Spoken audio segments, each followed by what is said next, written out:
सबैजना एभ्रिवान आज म चाउमिन बनाउँदैछु। यसलाई उमालेर रेडी गरेँ अनि यता प्याज टमाटर चनालाई पनि तयारी गरेँ अनि कराही तताएर त्यसमा थोरै तेल हालेर प्याज टमाटर र चनालाई राम्रोसँग चलाएँ। त्यसपछि त्यसमा बेस हालेँ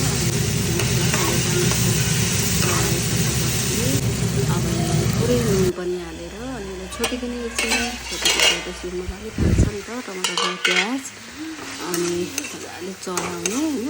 अनि चलाइसकेपछि चाहिँ अनि यत्तिको भइसकेपछि यसमा चाउमिन हालिदिने। यो चाहिँ केटाकेटीको लागि भएर यो चाहिँ सिम्पल बनाएको मैले चाहिँ अब बजारको के हालेको हुन्छ सजिना भनेर।